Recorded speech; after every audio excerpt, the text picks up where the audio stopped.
Hello! Look at me starting a minute early. Just so I can wait for 5 minutes. Squish this up just a little bit. No, not that.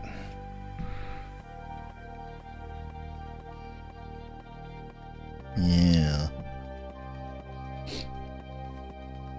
Hello, Lug, Zombie, Brandon, Jacob. Beautiful, beautiful cuties.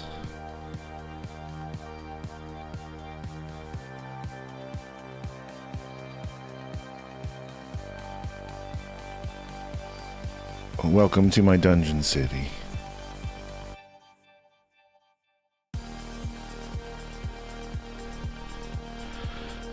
No, that's Dana's title.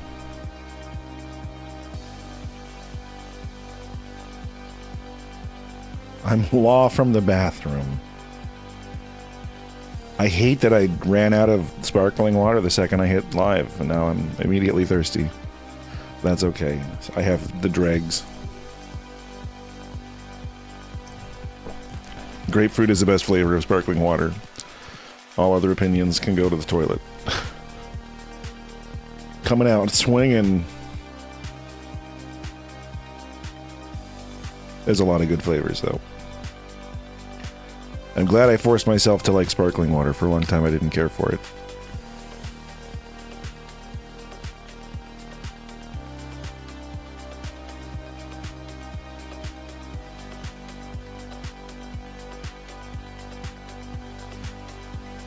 I'm glad you're excited for the tracks. This one, again, is just a background track for the stream, but the other three are all going to be there.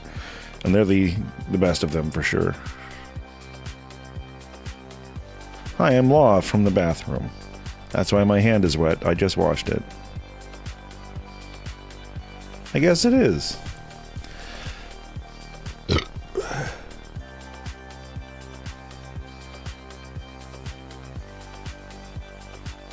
It's also the shirt I wore to work yesterday, and it's my day off, so I just didn't change.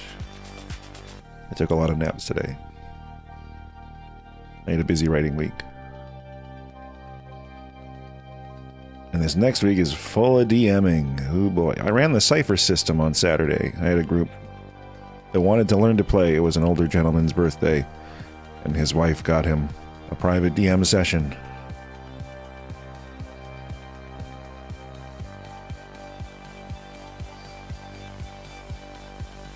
That was strange. I saw a name pop up for a moment that said Eben, and I was going to say hello, and then it vanished. But yeah, Cypher system. It's good. It's fine. It's easy to break, it feels like, but I like it creatively. It seems like a good system. It'd be great for like a one-shot. I feel like in a campaign it would get so chonky.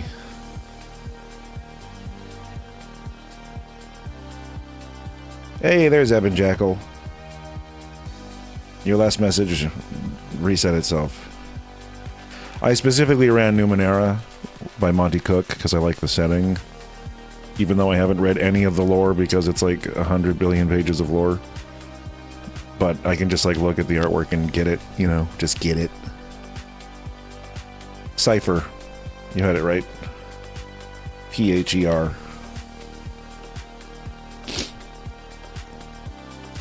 And I hadn't played it since like Numenera came out, which was years and years ago, so I was really nervous. But I hit the books and taught myself how to play and made a bunch of pre-gens. I think I got it okay now. I'm not in love with it, but I think it would be fun to play once in a while.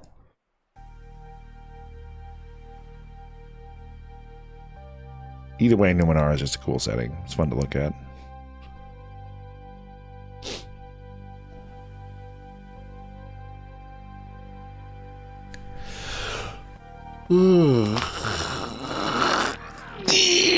That's the theme of the day, is big achy stretchies.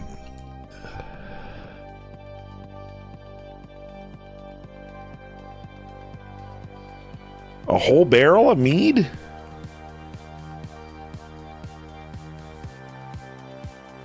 Oh, no worries, Evan. I was just like wondering if my UI was glitching out or the brainworms have finally consumed my cortex. Yes, I do believe Old Gods uses the Cypher system. I think that's actually why this guy wanted to learn it.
All right, well, it is 6:05. Sorry, I got a little distracted there with a message.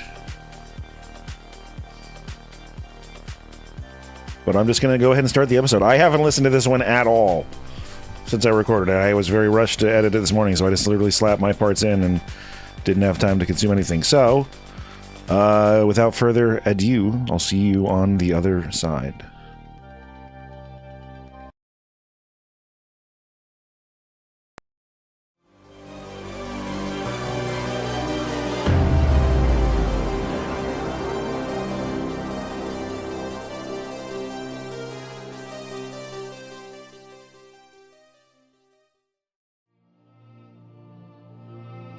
Change is easy to sell. Well, the idea of it is anyway. People love the idea of change, but they fear the practice. And the bigger the change, the easier it is to get the buy-in, so long as a transition sounds easy. And that's the kind of change you have to keep your eye on. The things that shift when nobody's looking. Scales tipping behind closed doors. The whole world turning upside down. And your after-the-fact introduction is a press release cultivated by the same hand that flipped the switches. That, for me, is the ultimate nightmare. Waking up tomorrow when everything's different, and there's nothing you can do to change it.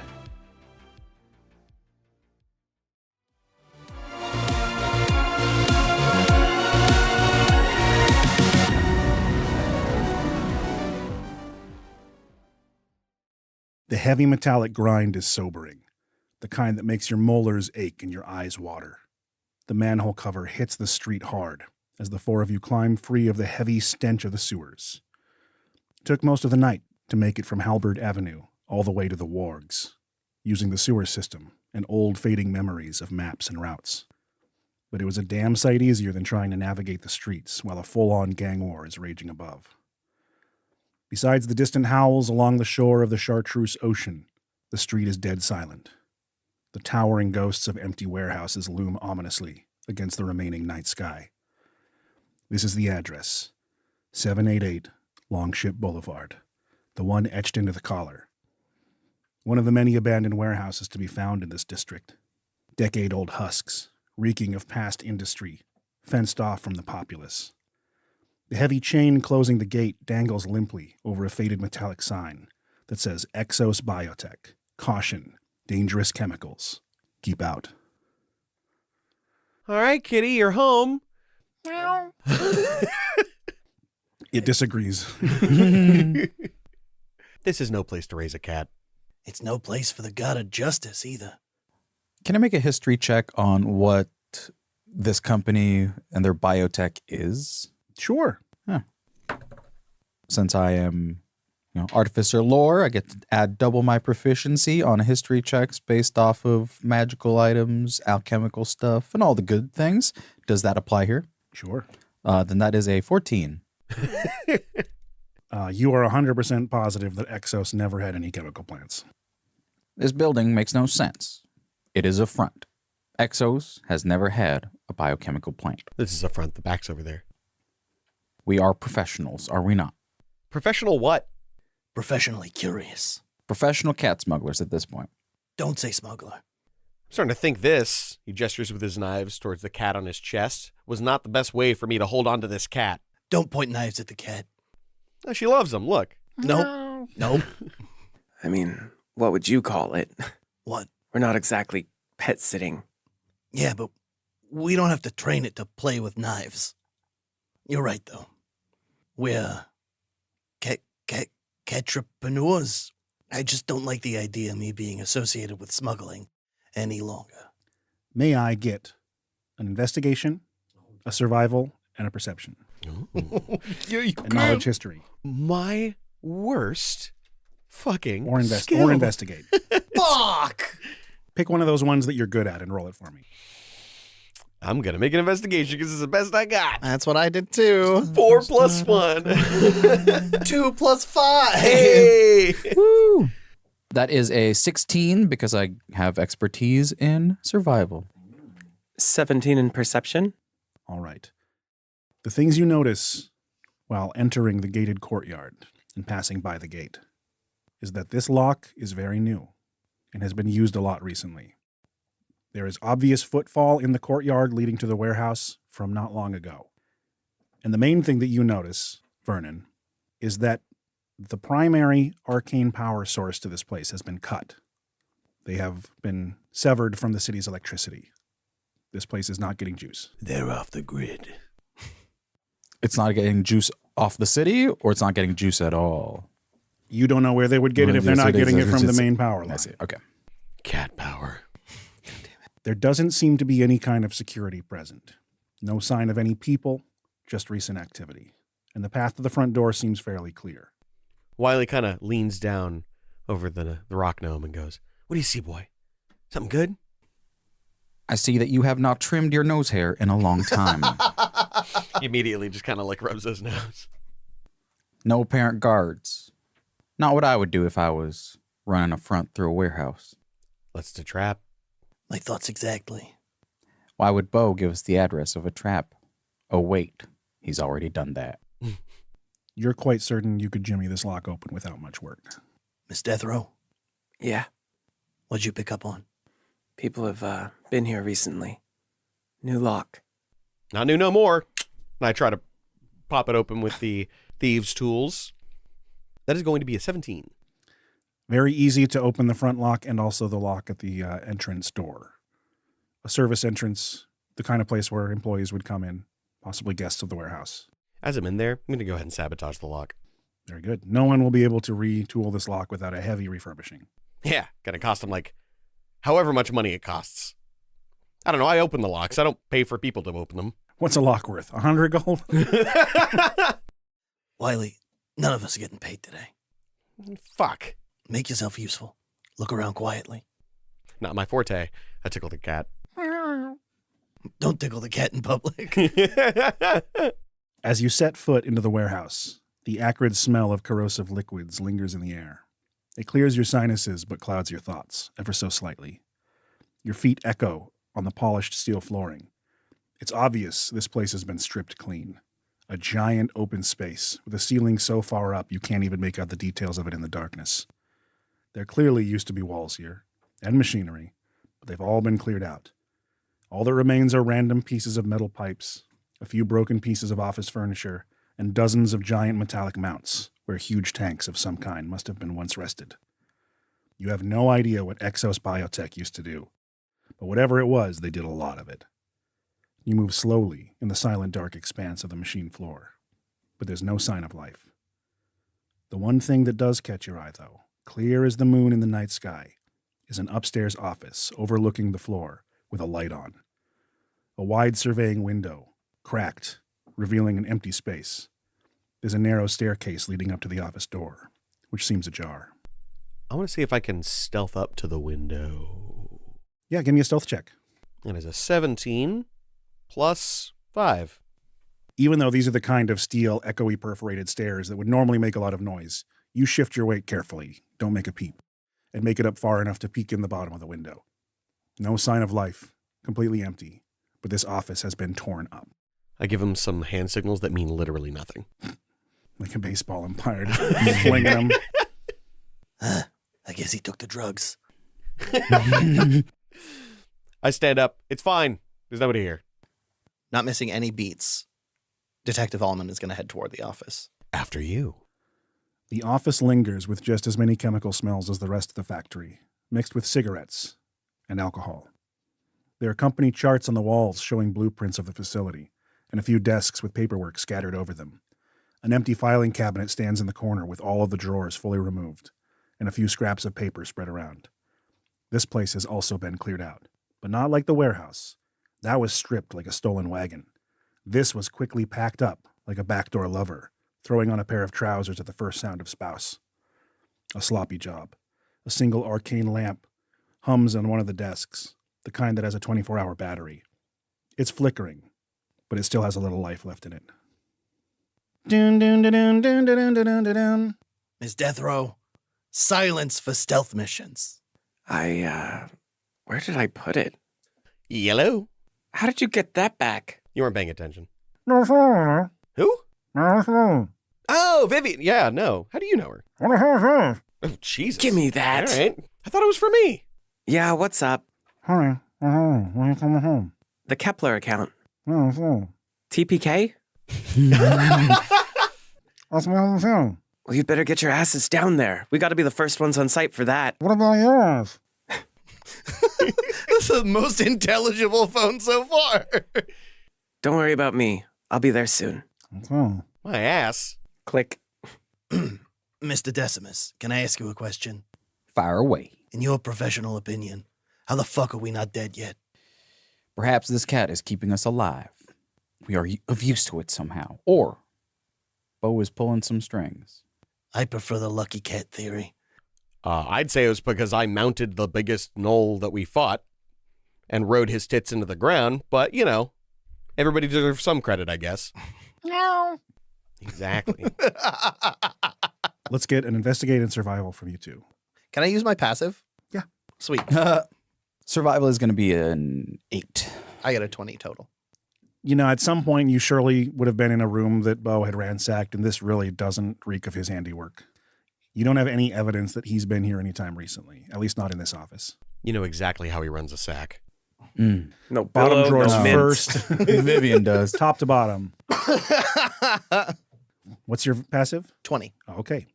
It's clear that whoever was using this office was using it to write and store paperwork. These aren't factory invoices or employee ledgers. These don't belong at all. These are a hodgepodge of legal documents, lists of names, all of whom are regularly on the news, maps of Dungeon City with lines drawn through districts that don't exist. It takes time to make sense of it, but thanks to the haste of those which packed this place up, you all find a smoking wand of legal drafting. The cat sniffs the air and looks down at the random scattered papers curiously. A few pages you manage to fit together. An early draft of something, perhaps? It reads, Dungeon City Public Department, Dungeon Master's Office and Bureau of Citizenship. The Monster Designation Act. Intent. The intent of this legal document is to set the groundwork for the citywide enforced practice of designating Dungeon City citizens as either full citizen or monster. The purpose of this act is to help organize Dungeon City into legally controlled sectors. In the pursuit of city cleanup, balanced taxation, legal protection for all citizens, and a bold new set of ethics for law enforcement regarding non-full citizens and their limited rights. The definitions and moral intent behind them are in line with the foundation of the earliest dungeon masters, the Towers of Divinity, and all gods who reside therein, as well as the Dungeon City Police Department. Section 1. Definition. A monster is to be defined as a subrace of humanoid, including but not limited to undead, goblinoid, illithid, lycanthrope, elemental, infernal, aberrations, awoken beasts, and you can tell the list would go on, but the next pages are missing. But the documents themselves are all marked with the same letterhead. The offices of Tomlin Harthwell, future Dungeon Master of Dungeon City. You gotta be fucking kidding me. We found who the real villain is today. Gerrymandering. What a load of shit. You can't just... It's like everything. He lists everything that isn't human. I mean, bonus for me, but what the fuck? He does. If he were Dungeon Master, this would be legal. Unethical, but legal. Dungeon masters shouldn't have that much power. They shouldn't, but... Son of a bitch. Funny to think that the small smiling man is the one with the darkest plans. Sounds like your daddy is the lesser of two evils. What? Oh, the cat. I mean, let's be real, cop. Don't talk about my father. He didn't say your father, he said your daddy. My revenue is not his concern. So what does this mean for us? It means that we're all fucked. It means that I, legally speaking, can't do anything about this. As I slide the paper over to everyone else. I don't really keep track of a lot of the political stuff. How's Harthwell doing in the polls? Let me check my Scryphone. 61 to 39 in favor of Harthwell. Fuck. Did they even know? Does anybody know? In my experience, most people just try not to think about it. Look, sentiment against Leish has been strained. You can only find yourself embroiled in so many scandals before people start questioning your humanity. Look at me. I'm not a part of this shit. You realize he's been fingering one of the pockets on the cat's bag. A little catnip? Where do we go now? What do we do now? I can't deal with this. Why are we treating this document like it has already been passed? There's no way the city would stand for this. It might not need to. The majority of the force would be considered monsters themselves. I think that's already true. So in what way can he enforce this? Oh yeah, let's go ahead and convince the Koppels and the Doppels to bite the hand that feeds them. They're going to do whatever the money says. Like they always have. It makes my skin crawl to say this, but Wiley ain't wrong. As your eyes pass over the factory blueprints one last time, you realize you're only looking at the tip of the iceberg. This facility seems to have a rather robust sublevel, including a similar array of chemical tanks, as being depicted in the factory map. It doesn't take long to identify a control board outside the office with rune switches that open up service elevators to the downstairs, but the power grid is off. There is, however, a staircase shown leading down the western side of the warehouse downstairs. As much as I want to see you, Mr. Decimus, work your little fix-it magic and make this place's heart beat again, that might make too much noise. I think we should take the stairs. I'm with Nut. Detective Allman. When they go low, we go lower. Like always. I've been in the sub-basement most of my life. Time to see what's in the bedrock. Your group uses the map to find the entrance to the service stairs and make your way down, slowly and carefully, through a hallway that should lead into the downstairs factory.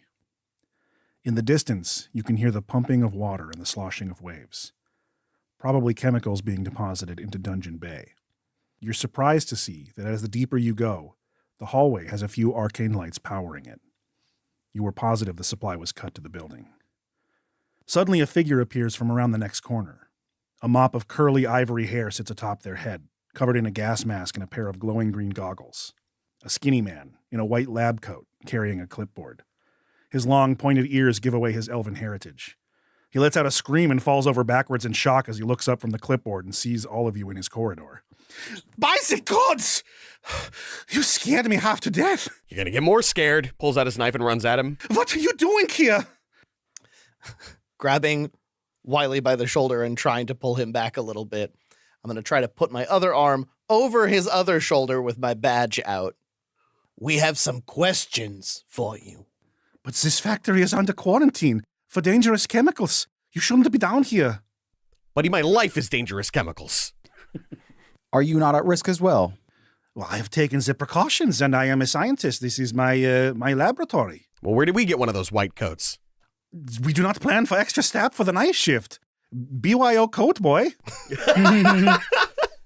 Detective Allman is going to turn around from the guy and sort of lower himself toward his bag and pretend like he's rummaging and ruffling and rifling through it while using his shape-changing ability to make his face look like a gas mask. Interesting. Oh, I respect the precautions that you have taken, but this is a little bit above the DCP, if you know what I mean. This is a jurisdiction of the Holy Towers under the quarantine. We've been told that this might be the site of other unrelated crimes. Oh, well, certainly. We have the hooligans and the houseless that break in quite regularly to the upstairs warehouse, but there isn't much we can do about that other than maybe getting some big scary dogs. They usually get sick from the fumes and they leave. I don't really care. Everyone needs a place to sleep sometimes, but as long as they don't interfere with my cleanup, there is no harm. But you four should not be down here. I'm afraid I have to ask you to leave again right away, or I may have to call some officials. Not a threat? What sort of cleanup are you doing here? Well, the chemical work they used to do here proved to be very insufficient for the power sources they were trying to found. And the byproduct was quite toxic. So I come here at night to test the chemicals that we are depositing into Dungeon Bay, all under city jurisdiction, and test the levels as they go down. I show up every evening, I work through the night, and it's my lab. I am one of the top scientists for exobiotech. My name is Dr. Eisenrauper. And I'm sure it would be lovely to chat with you and get to know you because I work alone all the time, but I'm afraid this factory section is completely off the limits. The bottom line.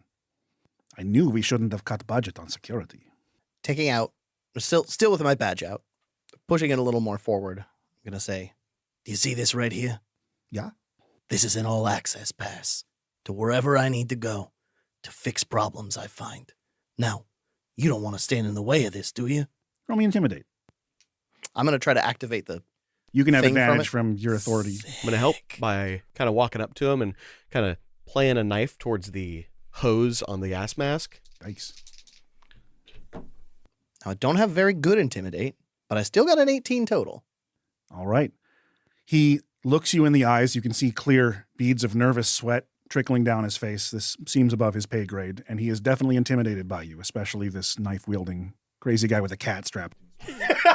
And he looks all four of you in the eyes, trying to analyze your personalities, and then looks down at the clipboard, nervously seeking answers that aren't there. Fine, fine. If you insist on visiting the lab, then so be it. You can have a quick look around, and then you have to promise to leave post haste so I can finish my nightly tests. I flip my knife away, grab his hand, and I grab his pinky in a lock. Pinky swear. Yeah, the rubber glove that he's wearing to keep his hand safe squeaks against your hand. My God, they do not pay me enough for this nonsense. All right, I will open the door and a quick look around and then out. Promise? So long as I don't find anything else wrong. Yeah, Oh, everything is well above the board. All under jurisdiction of the Holy Towers. I've heard that line before. Oh, you do strike me as an elf that would perhaps have a logbook of certain issues that would happen in this lab. I have a clipboard and some chemical testing strips. Have there been any recent incidents other than tonight? I take one of the testing strips and touch it to my awful. tongue. It immediately proves toxic. That is not good. I don't know what I don't know what Redmane's been putting in those beers, but damn. The beers. He leads you around the next corner and with a nervous shaking hand opens the door, a heavy metal embossed door, and props it open so that you can enter. The space beyond is huge, just as big as the factory floor above. The lights are extremely low, making it difficult to make out any details. But as you move in, there are clearly large rows of machines humming with life, powered by some source of energy. The smell is no longer acrid. It doesn't sting your nose. It's almost sweet. Kind of smells like a hospital. The sterile metals and plastics, the countless scents of chemicals, the familiar tang of blood. The heavy metal door slams shut behind you as the lights kick on one row at a time. And row after row, the glowing tanks emerge from the metal floor, connected by tubes and wires running across the factory like a tangled mess. The warm pink light from the tanks reflects through the sloshing liquid shifting inside of them, almost as thick as gel. In each, a body is suspended, metal tubes connected to the neck and navel. Children? No. Halflings. Adult male halflings. Dozens of them. One's missing a finger on its hand. One has no eyes or nose. One has limbs that are too long for its body. One seems to be deformed and bony on half of their torso. One seems to have organs floating outside of its body. But all of them have a perfect smiling mouth, filled with white teeth. Right off the campaign poster. Tomlin Harthwell. Jesus fucking Christ. Here we go. Sick. What the Cloning was a mistake. Halflings were a mistake. But the corruption of science doesn't stop there. The wires sneaking across the vast floor seem to collect at the far end of the laboratory. A massive metal slab like a surgeon's table. A writhing figure is strapped down with countless chains, leather bonds, and metal wires. A half-conscious bronze dragon, filled with tubes, cut open at the joints, blinded and gagged, pumped with minerals and anesthesia. A living battery to this nightmarish place. The natural lighting from within the heart of the beast cannibalized into limitless power sources for this hellish lab. Dr. Eisenrauper's goggles turn from green to red as he pulls the rubber gloves off, revealing unnaturally long fingers ending in razor-sharp needle points. His lab coat opens, revealing hundreds of surgical scars, machine parts, glowing vials. Whoopsie! I guess I told a little Phoebe. This is in fact my laboratory, but I am not underpaid. In fact, I'm quite fond of my job, especially on nights like this. When you deal in flesh, sometimes you start to lose value for your own. But flesh and blood is everything. It's what makes us real, lets us feel things. And we're all different, broken in our own way. And that's perfect. But once you lose appreciation for the flesh, be it yourself or others, well, that's a hill you can't climb back up.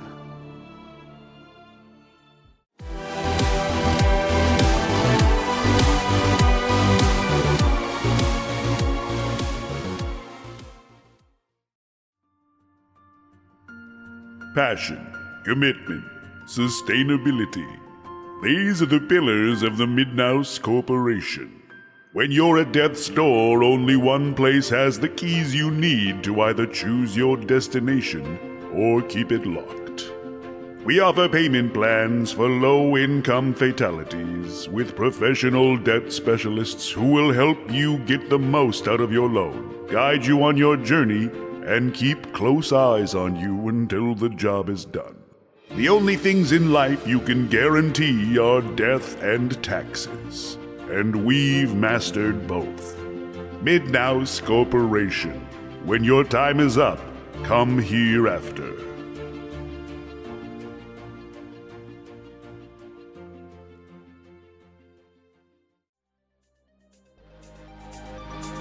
Hey, all you cuties. Welcome to episode 3 of Dungeon City. It's been a lot of fun getting to host these episodes on our YouTube live premieres Monday night, and I hope you get a chance to join us there. If you want to ask questions of the author, actors, and game master in real time after consuming some content, this is the stream for you. You can find us on YouTube at Slapdash Studios. Visit theluq.com for all the info you need about our flagship podcast, The League of Ultimate Questing, which has Season 3 coming up in the near future, including actor bios, links to world lore, and our merch page, and of course, the Patreon. The very same Patreon that keeps the show going. So if you haven't yet, give it a look. But that's enough out of me. I'll see you in the next one.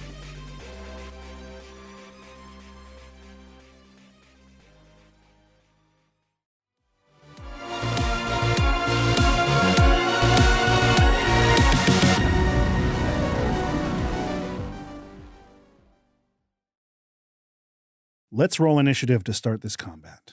Hoo yeah. That is a 19 plus 2. Mm-hmm. That's a natural 20 for a 23. Ooh. I got a sad little 7. Aw. I got a 5. Wonderful. First thing to note for this fight. Y'all have been out of the game for a while. Sure, you get your hands dirty now and then, but this is questing like it used to be. Because of this, your young blood is pumping through your veins and memories wash over you. You all have a point of inspiration. Ooh. Nice. Next, this fight is going to work weird. I got a little not sloppy. I got a little creative with the rules. Fuck yeah. There's going to be an interesting series of legendaries and layer actions for this fight. Dr. Eisenrauper has 8 legendary actions. Jesus. You'll see why. One for each Rude. toe. Best I can do is 5. But also, Dr. Eisenrauper always goes on last. Oh. Ha, nerd. First on the initiative chain is Vernon with a 23. This is clearly a monster in front of us. The science, the actions it has taken. We've stepped right into its trap. Vernon is going to reach for a net to slow this thing down. Also casting Ensnaring Strike. Okay. I'm just going to go ahead and use my inspiration right now before I forget it ever existed. Sharp netting. That is going to be a 21 to hit. As your net comes sailing out, Dr. Eisenrauper smiles at you with metallic teeth clicking his metal fingers together, and opening his hand, he casts Shield as a reaction, bouncing your net harmlessly to the floor. What a dick. You all see the shield crackling around him, resonating, waiting for more offense. Naughty, naughty. After the net falls to the floor, I'm going to reach back, grab Crud by the lid, and launch him at Dr. Eisenrauper. All right. I'm the trash man.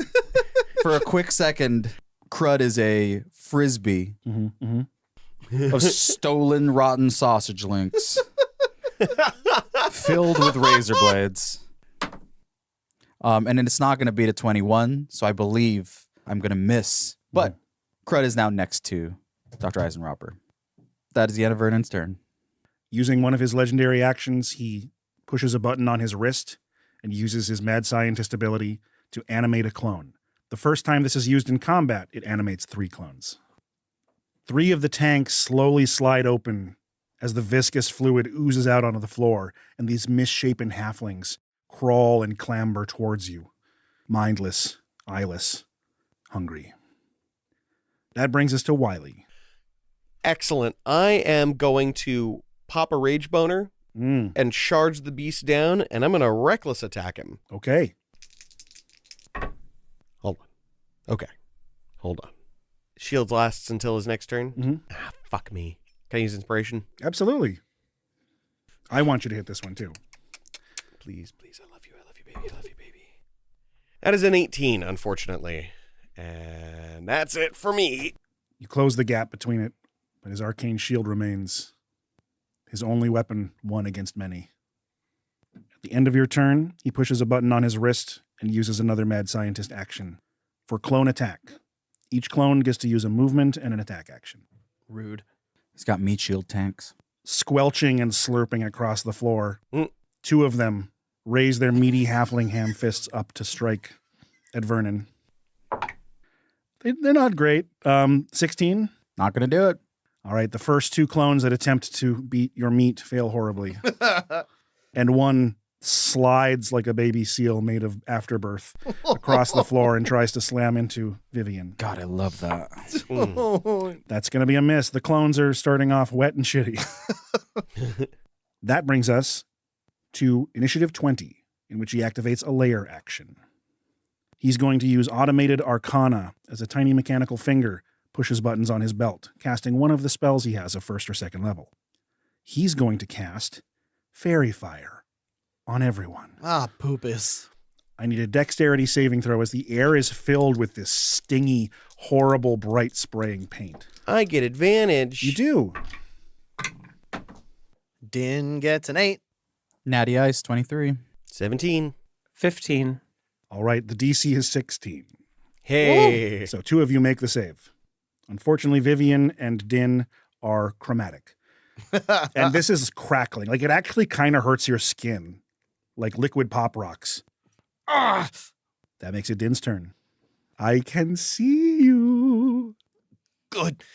That means you ain't looking at anybody else. Din is going to hop over next to Vivian Death Row.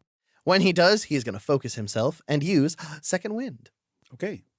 I'm at maximum hit points. After gaining his focus, he's going to draw his fencing baton back and say, I don't think these count as citizens of living things. He's gonna Fencing go. baton. his fencing baton. He's long Jimmy.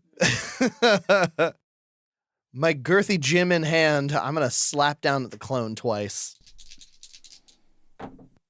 That is not good, but it's still a pair of 13s against its AC. Oh, the clone? The clone. Yeah, that is their armor class. Fantastic. Yeah. These naked halflings. Mm-hmm. I mean, listen. Any armor class they have is purely lubricant based. I was about to say, it could be effective. That's 10 on the die, plus my bonus for an even 20 damage to it. Wow. All right. He's going to use biomechanical fortitude to see if he survives the strike. Great. I need to get a very high roll. I don't. He's dead. Sweet. You crack open this gooey halfling skull like a peeled melon, and the unfinished brain oozes out onto the floor. I wish I could feel good about that. All that remains looking up at you is a perfect white smile. Ugh. That's my turn. At the end of your turn, he's going to use one of his Mad Scientist actions to activate a clone. That brings us to Vivian to throw. As these clones approached, they grouped together. And I have an ability called Reaper. When I cast a necromancy cantrip that normally only targets one creature, I can target a second creature within 5 feet. Ooh. So, as spectral hands reach up from the ground and begin grabbing onto these halflings, I cast Chill Touch on both of them. Hmm. Do I need to make a save, or is that a touch or a spell? It is a ranged attack. Okay. It is the most inaccurately named spell in 5th edition D&D. Agreed. That's a nat 1. Can I use my inspiration? I would. What's your total? 8. No, I still a 1. So if it hadn't been a 1, that would have hit. Now it is a 21. Yes, very good, yes. So it's less than a 10 for AC. You're telling me that lubricant is making it easier to hit that? Well. I hate you so much. One of them takes 5 points necrotic, the other takes 7 points necrotic. Ooh. Both of them let out a horrible moan of agony. Vote Hearthwell. Anything else on your turn besides giving these two gooey babies a nasty necrotic headache? I have no bonus actions. I end my turn. All right. I'm the- Vernon Decimus, and this is To Catch a Predator. At the end of your turn, he uses another one of his mad scientist abilities to have the clones attack. They were both going to strike out at Vernon. It is, in fact, an attack of the clones. God damn it. No way. They're attacking me with cocks. I think they both hit. One of them is a total of 20 and one's a crit. Oh They my both do. God. God damn. Way to go, +3 to hit clones. Get baby pummeled. You're getting Hearthwelled. The crit deals you 5 damage bludgeoning. The normal hit deals you 6 damage bludgeoning. Them's D6s for That's you, great. baby. That's how it goes. Good God. All right, that brings it to Dr. Eisenrauper's turn. For one of his actions, he's going to use Temporal Shift. The doctor can transport himself anywhere in the lab within 30 feet of his starting position. This movement does not provoke attacks of opportunity. With a crackle of arcane energy, he seems to zip into the floor, traveling along the spaghetti of wires running throughout the entire place, and reappears in front of the tanks to your left, giggling curiously. With his other action, he's going to cast a spell. He's going to raise a finger towards Din and hurl a cantrip at you. I don't like that. I need you to make me a Constitution save. I don't like that. Ooh, I like that. 21 total. A horrible gout of caustic acid sprays out from an open tube in one of his mechanical fingers. You duck under it as it manages to slam into the tanks behind you, slowly eating away at some of the glass. But it does not affect you. And then at the end of his turn, he uses all of his remaining accumulated legendary actions to use Charged Strike. He doesn't have anything to do with it this turn, but you see the energy collecting from the vials and tubes on his body manifest into one of his claws, and his fingertips are now crackling with a horrible amount of electrical energy. And that brings us to the top of the initiative with Vernon. His shield is now gown. Gown. Crud. It's time to muddy him up. So Crud is going to move towards Dr. Eisenrauper and attempt to knock him prone. Okay, So athletics or acrobatics to resist. you got it. Didn't roll great. Mm-hmm. 14. 11 plus 3, 14. Ah, Yes. all right. As Crud slips, slides, and lumbers across the lab, hurling itself towards Dr. Eisenrauper, he simply reaches up and catches him in the air, knocking himself back against one of the tanks, almost losing his footing, but showing an amazing amount of mechanical strength. I have to warn you, I'm stronger than I look. Simultaneously, Vernon is going to take out some dead vine blight rope and try and wrap it around Dr. Eisenrauper and also knock him prone. Okay. Are you fucking lassoing the good doctor? Yeah. 17 for Eisenrauper. 21 for Vernon. All right. He falls to the ground prone next to the tanks. Yeehaw. So with Crud and Vernon trying to hog-tie Dr. Eisenrauper on the ground, I believe that will provide advantage to people who want to attack him within 5 feet. Correcto. You bundle up the rope and slam it into his legs, and it's kind of like hitting a flagpole, but you manage to knock him off of his balance. That brings it to a legendary action. Frantically pushing one of the buttons on his wrist, a clone emerges from the tank right next to him. You hear the moans of the muffled dragon roaring, strapped down as energy gets sucked from its chest. That brings us to Wiley. Bigger kitty, I gotcha. Wiley is going to use 2 dashes, one from his cunning action and one from his normal action, to pass by each clone and the doctor, provoking attacks of opportunity from all of them. Interesting. A bold strategy. This will be the 2 clones in the middle of the floor. Mm-hmm. I think they both hit. That's okay. 17 and 20. I need to get hit in order to keep my rage up. Thankfully, they both rolled the same amount, so you take 3 from each. That is halved. Okay. Dr. Eisenrauper is going to try to strike at you with his prosthetic claw. And that's all juiced up right now, yeah? It's juicy. Hell yeah. I heard prostate claw. Critical. Oh, It is Oh. it is at a disadvantage. For Because being he's prone. Yeah. I thought that gave advantage to it. I forgot it was the And Both. I did not reckless attack, so he doesn't have advantage from that. not since last turn. If he gets another fucking 20, so help me God. No, but he does hit. Okay. For sure. Okay. That would have been a crazy. I probably would have just killed you Mhm. That's fair. because that was a juiced up prosthetic right there. Talk about one shots. Am I fucking right? If this were a movie, he'd get like thrown over a lab table or something, like be on the ropes, and he'd look up and there'd just be like a tray full of like Viagra. He'd suddenly get a smile and just pop all of it. So you only take 4 from the claw because that's halved thanks to your rage, Okay. but you take 8 from the electricity damage in full as he discharges all 4 of his power cells into your thigh. Now that I've used up his reaction, he won't be able to drop another shield or any of that other bullshit. That's true. And I'm going to use the remainder of my move to get all the way over to my good friend, the dragon. Okay. Dragon Kitty. I think I don't have any more actions left, so that's the end of my turn. You smell the horrible metallic smell of dragon blood, and you can see ribs through even the thick scales of its belly plating. This creature is just as much chemical as it is blood now, horrific in its visage. That will bring it to a legendary action, aka Mad Scientist action from Dr. Eisenraupe, and he's going to have his clones attack. That one will move forward and attack the policeman, Mr. Copman, Dick Nut. Dick Nut. No, misses horribly. In fact, it kind of slides awkwardly between your legs and is like face down. That's where I keep the Dick Nut. That's where you keep it. Those two are going to turn around and attempt to wail on Crud. What is Crud's armor class?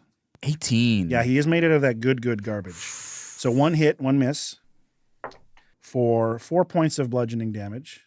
Crud's doing fine. He woke up like this. Yeah, he woke up feeling shitty. And the other clone is going to move forward and slam into you, the one that was just summoned recently. Another horrible miss. It slips in its own viscous afterbirth and slides into a prone position at your feet. You vote. I'll kiss the baby. That brings it to the layer action. He's going to use Automated Arcana to use 2 of his legendary Mad Scientist actions to cast 1 of his spells of cantrip or first level. He is going to grab onto your leg. Still a disadvantage. Yes, please. This is a flavorful spell touch attack. Does a 16 hit your armor class? It does not. Does not. My carapace shield. Interesting. All right. That is the end of the layer action, and you can feel a huge amount of electricity gathering in his other hand, this from his arcana and not from the tools built inside of it. You lift your leg just in time as a streak of lightning tears across the floor and completely short circuits one of the tanks on the other side. Now that is a bad touch I do not want. That brings it to Din. Din is conflicted right now.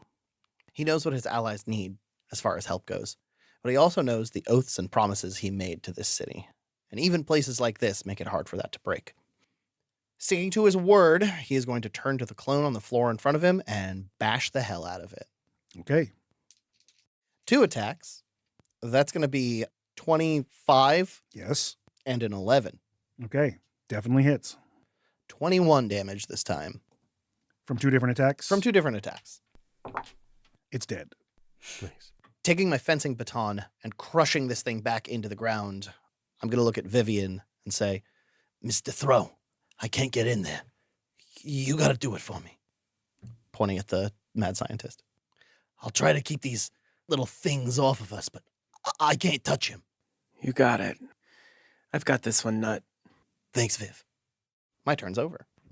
As a legendary action, another fresh, wet little baby emerges into the world. And that brings it to Vivian. Following Din's command, Viv runs up on this mad science guy and, with both hands, reaches out and takes hold of his leg. I'm going to see if I hit before describing this. Wise move. 21 to hit. Yes, indeed. Oh, thank goodness, because I did not have another inspo. Black ichor pours from her eyes and mouth. Her hands blacken, and she begins to rend his soul with a Okay. 3rd level inflict wounds, Oh, which I am also going to juice with a channel divinity, Mm. which I regain on a short rest. Wow. Immune to necrotic. Healed by it. 41 points necrotic. Vile. I love it. Let's go. Hot sandwich. As you channel the energy into this doctor's leg, you know what it feels like to introduce necrotic force into flesh. And there's very little flesh left here. Ooh. There is so much more under the skin than you're used to, but you can feel what little blood remains in his veins is turning black, tainting, poisoning the machine inside of him. He lets out a horrible wail. That was the most German yell I have ever heard. You heard it here first, folks. Geinschwe. Doon, doon, doon, doon, doon, doon, doon, doon, doon. Hey, cancel my 2 o'clock. All right. At the end of your turn, he's going to use a legendary action to have the clones attack. 2 of them are going to wail on Crud. No. Crud's thick trash can armor is too much for their soft baby fists. The tiniest, dirtiest front line. The trenches. And this one gets an 18 on your armor to try to bonk you with his fist. That is exactly my armor class. For a delicious 7 points of damage.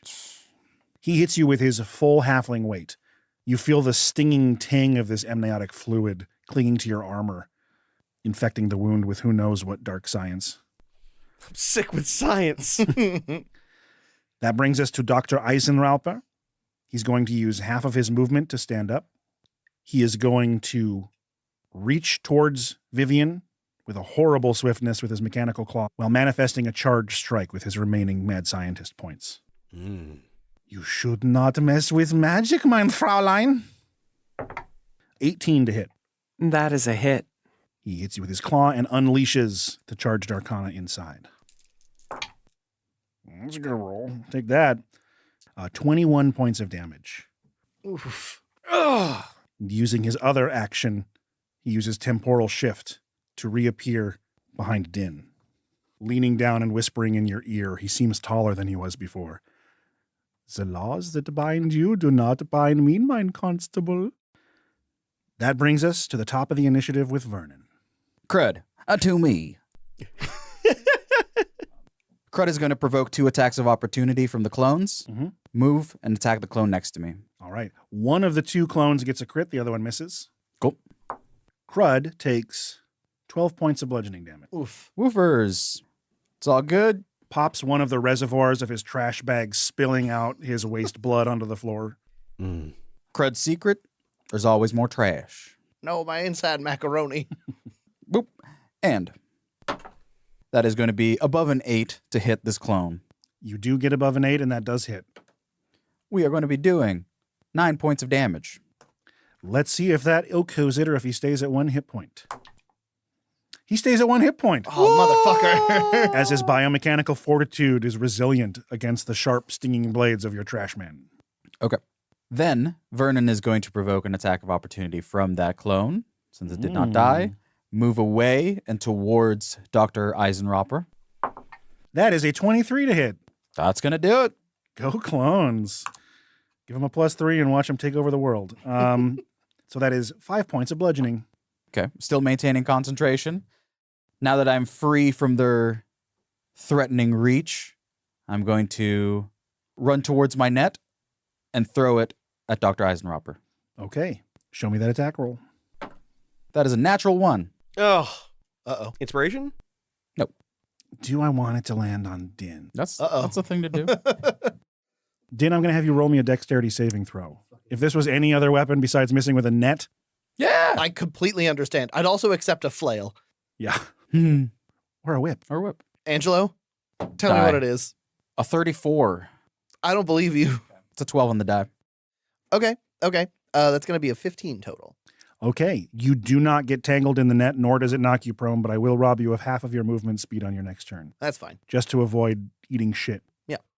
Anything else on your turn? Do I have anything? No, after all that fumbling about, that's the end of my turn. All right. After your turn, he's going to use one of his mad scientist actions, and he's going to use a claw attack right into your back. All right. Critical. The dice are charged. Fuck. I never roll like this when I'm DMing. I can't spend an inspiration to force him to re-roll against me. Yeah, you could. I can? All right, I will do that. That's some valuable inspiration. Crit! Oh! I ate it for you, Zach. I fucking ate it for you. God damn. The 420. The double squid head. Oof. That is brutal. 22 points of slashing damage Oh, my nut-nards. as this horrible prosthetic claw digs into your back and the needles each extend by 4 inches. You can see them poking out of the front of you, shiny with blood. Perhaps it is time to retire, mine constable. That brings us to Wiley. Wiley is not the smartest man in the world, but he knows chems. I am going to take the drugs that I was given and try to find a way to juice this dragon to the gills and have him break his own restraints. Interesting. I've got 2 full syringes of ice knife, a bunch of white gorgon, and literally anything else you can say that I stole from the fucking place. Hey, buddy, I'm really sorry, but I need you in the game. And I jam a heavily juiced needle directly into his heart. All right. I'm going to have you roll me just an alchemy check for administering the drugs into a body you are very unfamiliar with drugging, and also one that is currently heavily drugged. Fair enough. That is a 19 on the die. Whoa. For a 24. Okay. As a result of that, the dragon is now entering the initiative at 18. I don't know if that's good or bad, but I love it. It is now conscious enough to attempt to take actions thanks to your infusion. I'm going to use a bonus action to try and help break one of his restraints. Okay? That is to say, bonus action attack. Yes, offhand attack, for sure. And I will be attacking recklessly. That is a natural 20 on the die. You sever 2 of his restraints. Hey! Release the crack dragon. The restraints also double as part of the conduit that is siphoning electricity from the dragon's heart. These new crystal dragons go hard. As a result of losing 2 of his restraints, Dr. Eisenrauper is now down to 7 mad scientist actions as his power is diminished. Dungeons and Dragons. I would like to use my move to hop off the dragon and close what distance I can. Such a good idea. Because I just imagine he's not going to have a good time. I'm not going to have a good time being attached to him. I mean, he's already having a bad time, and he's going to make that everyone's problem. At the end of your turn, Dr. Eisenrauper uses one of his mad scientist abilities to summon another clone from a tank. And then that brings it to the layer action, which he triggers for an automated arcana. What kind of armor are you wearing, Max? I am wearing studded leather. All right, good to know, good to know. I'm dex-based. Then I am going to need Vivian and Crud to roll me a Constitution saving throw, as well as one of the zombos. No. What'd you get? 12 for crit. Ooh. 16. 16 is the DC, and that's a very good thing. A mechanical hand reaches from the belt and grabs one of the glowing vials. It goes tink, tink, tink, tink, scattering across the floor before it explodes into sonic energy, shattering the tank behind you and hitting you all with full impact. How do you cock a D8? I swear to God. You put an equal sign between it? All right. All right. How dare you? Come on. How I dare like you? it. I like it. 19 points of thunder damage unless you made the save, in which case you take half. So Crud takes 19 points of thunder damage and Vivian takes 9. One of the clones is completely obliterated, as is the tank he rode in on. After that, it is the dragon's turn. Uh-oh. And he is going to use as much of his energy as he can to attempt to break some of his restraints. He's still pretty strapped down. He's got some work ahead of him, but now he can do it on his own. Natural 20. Jesus Christ. Oh, good. This little one is on fire. We don't use screens in this house, folks. 3 more restraints go snapping as 2 more of the mad scientist points gets robbed from Dr. Eisenrauper. Yes. One of the dragon's wings and tail is now thrashing about back and forth, ripping out tubes and causing chaos and mayhem all around him. Din. Here's the thing, you medical madman. You're never quite sure which one of us is a doppelganger or which one's a doppelgangster. I am going to use my fighting spirit and my action surge to make 4 attacks with advantage. Oh, my. And get 5 temporary hit points. All right, show me them nummies. Okay. Okay. 18, Mm-hmm. 18, Hits. 21, Hits. 23. All 4 hit. Fuck yes. Well done. None of this is non-lethal. Sure. Good cop goes bad. Good cop, go bad. Only takes one stinky apple. That is going to be 26 damage total. Jesus. Real quick, give me a deck save. You got it. 15. DC 16. Uh-oh. You take 13 fire damage from the first one, triggering a hellish rebuke as you knock a huge chunk of flesh off of his torso with your club, revealing an internal furnace, which shoots out a gout of fire right in your face. If I didn't have temporary hit points, I'd be unconscious right now. I have love that. 4 Ooh. health. The only thing keeping me alive is how angry I am. I know that vibe. And through the rage, you continue swinging with each mighty blow, knocking off full visible chunks of flesh that remains on this half-man, half-machine, knocking loose tubes that are now spilling and bleeding out with precious fluids, keeping him moving. And as you hold your club, shaking, trying to stay on your feet, Dr. Eisenrauper is standing perfectly still, almost limp. And he speaks in an amplified voice. You should not be here. You should have left me to my glorious work. Do you have any idea how expensive all of this is? Unforgivable. Execute program DR1D3R. And with the press of a mechanical button on his chest, there's an explosion of flesh and blood. Dr. Eisenrauper screams in agony as it looks like his lower body shreds to ribbons. The howl of agony eases terribly into a wicked laugh as the hidden machine under the flesh comes to life. Hundreds of pistons hissing to existence, collapsing metal rods with sharp edges extend. Tubes running from the doctor's torso into his lower body flood with glowing chemicals. 8 gigantic metallic spider legs unfold, lifting his body into the air, now towering over you. A glowing bulb of neon light swells to life in place of a rotund arachnid abdomen. Born anew, baptized in hot chemicals in his own blood, Dr. Eisenrauper stands before you more than just an elf, but a massive glistening Dryborg, grinning ear to ear. Fucking Dr. Eider, I presume. Son of a bitch. I used to have a rare gift, the kind of skill set that keeps someone like me alive in Dungeon City. I used to have a nose for people. I don't mean they didn't wash or something. I mean, for example, you could be talking to some flower salesman and never know that they're one of the most wanted murderers in all of the DIC roster. But I could always smell something more on folks. Maybe you knew your way around a spellbook. Maybe you were worth more than a whole city block because of your investments. I just had a sixth sense. Something was hiding. I don't have that skill as much anymore. Maybe I got my face busted a few too many times. Or maybe people learned to hide it better. Anyway, don't take someone at face value. They might be more trouble than they're worth. I wish I'd remembered that.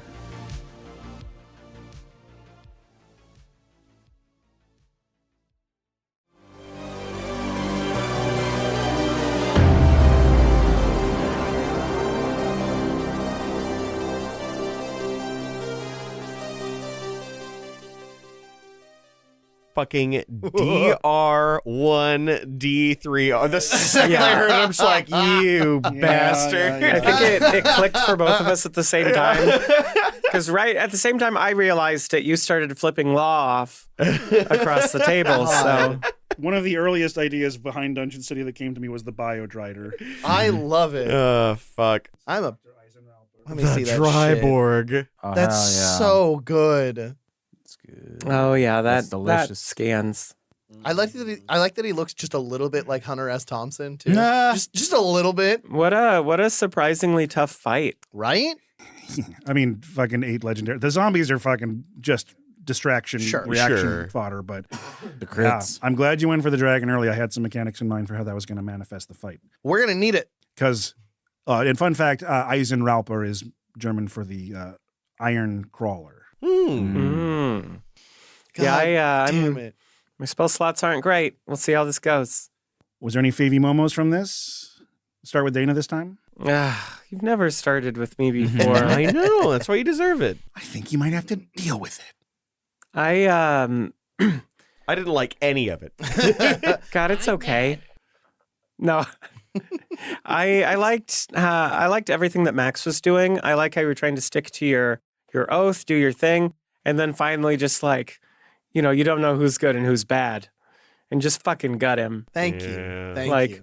The whole, I really appreciate how you've been playing your character throughout this. Thank you. It's been a lot of fun. Din's up there with favorite characters I have made. I fucking love the evil paperwork that we found. The like legal documents being like, this shit sucks. Here's how we take control of it. Fucking way to lay out a villain's plans in like a very interesting and appropriate way for the experience we've been having so far. That's gotta be up there for me. That was a lot of fun. I really like the evolution of the time we've had with Dr. Eisenrauper. a silly Just from guy. the, saw us and stumbled, a little disarming. It's like, oh, no, I'll have to call some authorities, but just protocol. So it's like, okay, yeah, get in there, Please get in don't there. hurt me. Mhm. Oh no. Yeah, meanwhile, he's just, stroking a bio abdomen underneath there. Pretty Fucking good. when Zach was like, I grab his finger and pull it back, I saw a moment of hesitation in Law. Well, I I didn't remember know what that I it was hadn't about. described his rubber gloves yet, and I Sure. know that to start the fight he pulls them off. So I was like, okay, that's a good time to mention the gloves. Oh, that's fair. Yeah. That's fair. Could hide the strength underneath. Mhm. Yeah. Dr. Eisenrauper. Yep. I fucking adore every single bit of your flavor for your character's combat, and I love the idea of like a trash ranger. And this whole like every single one of your combat actions are fun as shit. And I love the use of nets, which like you never see anybody use fucking nets. I'm a shield net, trash golem, or trash I don't elemental think anyone's combo. ever used sharpshooter with a net. So It's I very checked funny. it. To be It's fair, very to be funny. fair, all rangers are trash rangers. That's fair. Thank you. Mm. Thank you. Inarguable. Coming in hot. I mean, I'm just glad you guys are all adding a lot of flavor to your things you're doing. I mean, everything with the cell phone and the cop code of conduct. I'm really happy you went and tried to help the dragon in a really fucked up way. You're kind of helping it.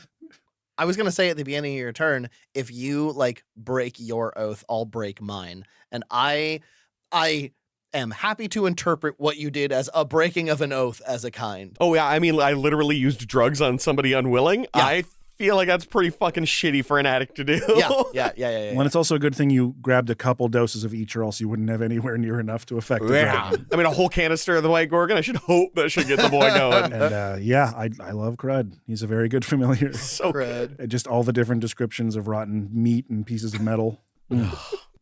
Good boy. Well, I've been having a great time with this. We have one more episode remaining. It was originally going to be 3, but I wrote too much. Hey. So thank you, Hediger the Editor, for editing these episodes. I already know you did a great job. Thank you, Brie Golden, for this map. This is the second of the 2. I love it. It's so The cool. neon sinister lighting is extremely lovely. And you even had time to draw the dragon, even though I brought my own. But we will catch you in the next one. And until then, we'll keep it shitty in the city. We're back. That was in episode 3. We did it.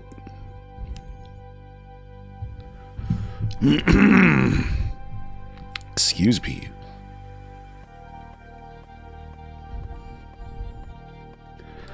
I was gonna comment when Jacob said when I craft combats it's less incentive to keep the party alive, realizing we are entering phase 2 and most of the party is now almost dead. At least some of them. I don't have any artwork of the dragon.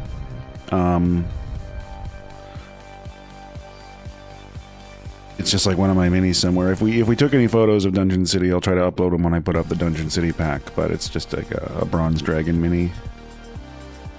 And we'll do the maps too, so.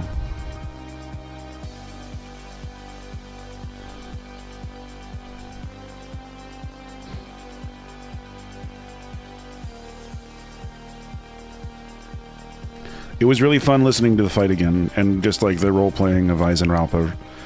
And, yeah, reading the legal document, it's like I haven't thought about any of these things for a couple months now. Good stuff. I felt like it was at least, I don't know, pacing-wise, felt like an alright reveal.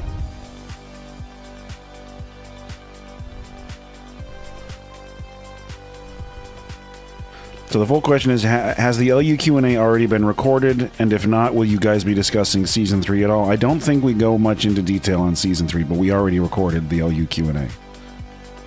We had to get a lot of stuff done before Zach went to Japan.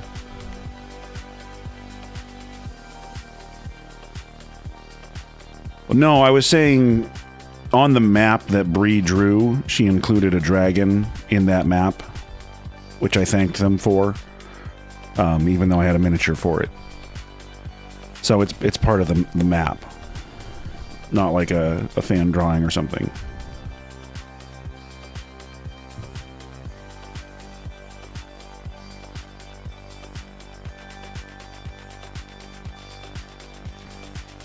She was on kind of a timeline, and I was like, hey, don't spend too long on these maps. It's okay. If you don't have time to draw the dragon, don't bother. I have a miniature. And she did it anyway.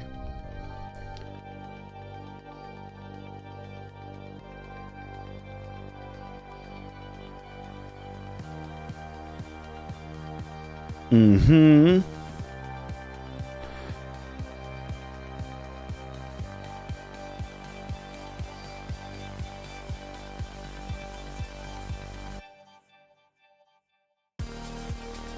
But yeah, next week's the finale of Dungeon City. I mean, 3 weeks sounds about right.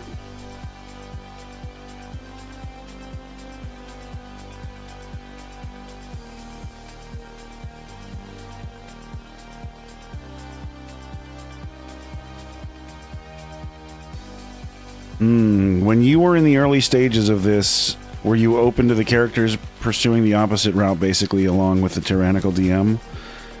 Not that it seems likely anyway. Do you mean in the early stages of running the game or writing the adventure?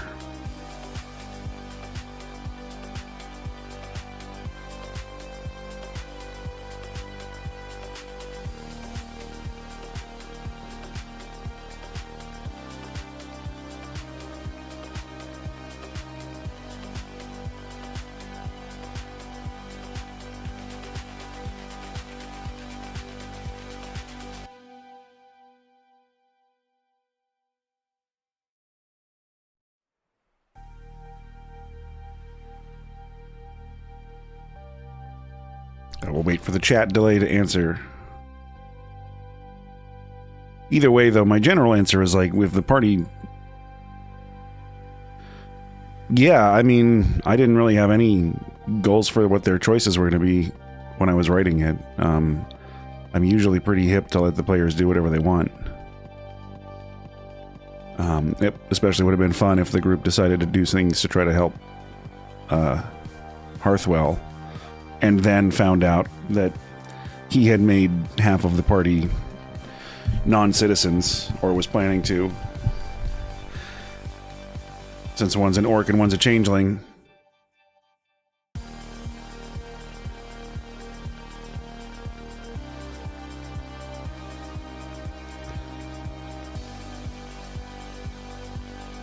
All right, well, have a good night, Brandon. Thank you for coming out. I appreciate your comments and enthusiasm. Very much so.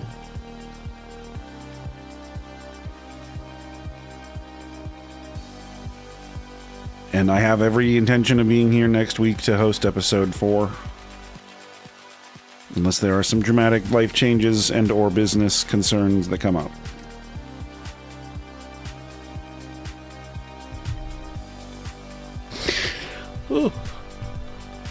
Oh, man. My body is like just trying to fucking sleep the day away. It is crazy.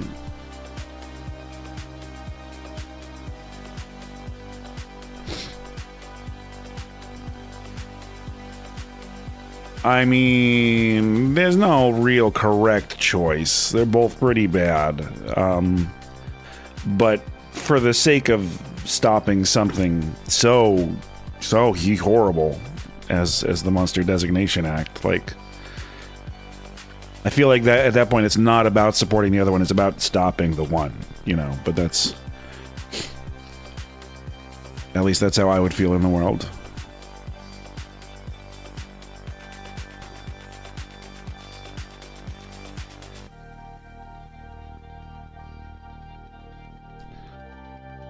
Especially since, like, if that kind of law passed, then Leish couldn't even run in future elections. He would be a second-class citizen. It's very heavy-handed.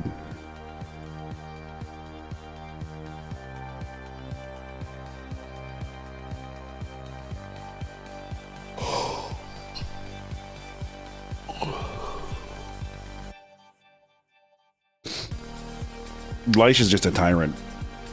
But, you know, kind of letting things go to shit and not fixing it is different than fixing it by making half of the city illegal.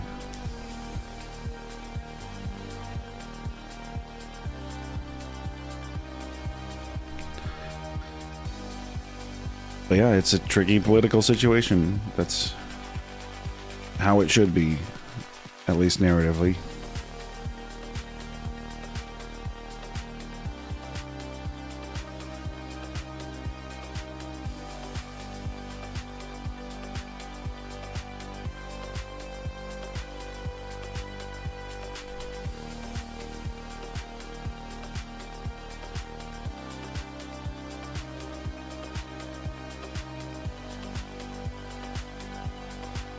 All right, well, if anyone else has any other questions, it's been, you know, I can't remember what time the episode ended. 5 after, 10 after? We will get on with our evenings and go our separate ways.